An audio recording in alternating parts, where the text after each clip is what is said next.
So if you look at my center of mass, I'm right in the middle of the two feet. And the more I lift my back heel, the more I shift my weight forward until I'm all the way over my front foot. So this is something that you can tell a client to go closer to the wall, trying to get that push off when they rock forward.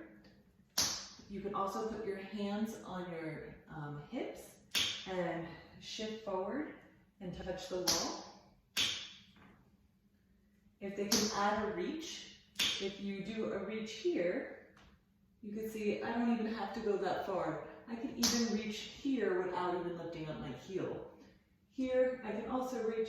Here I have to lift up a little bit, versus here now I really need to reach forward to be able to hit that target. So you can play around with your environment on how far you want them to shift forward, because a client might just lift their foot and lift their back leg and stay in the center.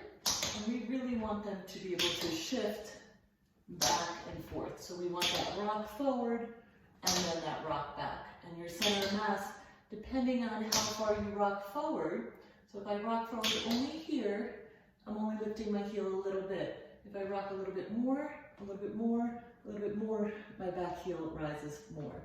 Same with the back. I can't lift my foot very far. It's going to be more work, versus if I shift my weight back, I can lift that leg up or that foot up better. So adding arm motions really does help with this, especially for if you're having a hard time rocking forward. So you can pull this further if they have a further arm reach that you want, or if they feel safer, keep it closer to the wall. So you could do just hitting here and getting that back clicker going. And going up each one, and each one they're going to be going up a little bit higher and also shifting their weight further.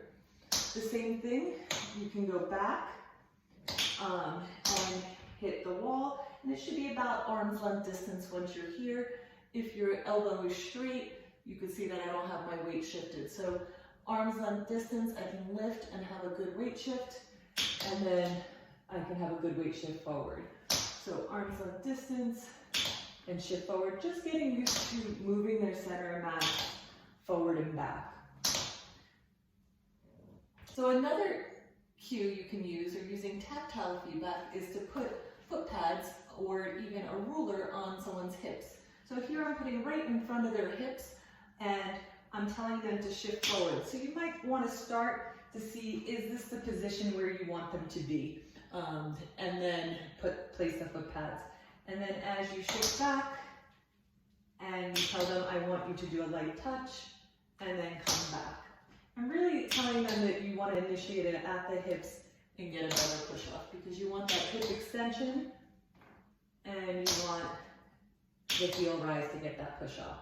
And this will also help get that erect posture, because if they go here or down, the pads are going to be pointing in a downward position, where here, every time I'm hitting it, right above that 12th line. So you can have a target, you can even use a target to say, I want you to keep it right over here near that red circle, so they know where they have to be moving that their hips forward.